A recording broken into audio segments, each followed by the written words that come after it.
ആഗോള സംഗമത്തെക്കുറിച്ച് എന്താണ് പ്രതീക്ഷിക്കുന്നത്? ഈ സംഗമത്തെ സംബന്ധിച്ച് എൻ്റെ എന്താണ് പരിപാടി, ഏതാണ് പരിപാടി, എന്തൊക്കെയാണ് ഉദ്ദേശിക്കുന്നത് എന്നൊക്കെ മനസ്സിലാക്കിയിട്ട് വേണ്ടി നമ്മളൊരു അഭിപ്രായം പറയാൻ.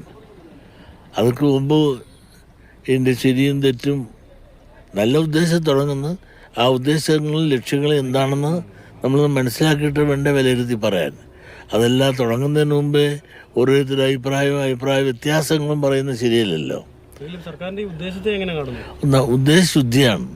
നല്ല ഉദ്ദേശത്തോടുകൂടി തുടങ്ങിയിരിക്കുന്നതാണ്. അത് നന്നാകുന്നുവെങ്കിൽ ഈ ശബരിമലയ്ക്കൊന്നും മാത്രമല്ല കേരളത്തിലും തന്നെ വലിയൊരു അത്ഭുതം തന്നെ ആയിരിക്കും.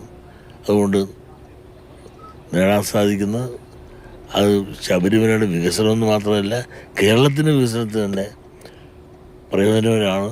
2251 ക്ഷേത്രങ്ങളാണ് ഈ തിരുവിതാംകൂർ ദേവസ്വം ബോർഡിൻ്റെ കീഴിലുള്ളത്.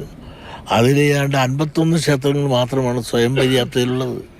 ബാക്കി ഉള്ള 1200ഓളം സ്വയമായിട്ട് നിൽക്കാൻ കഴിവില്ല.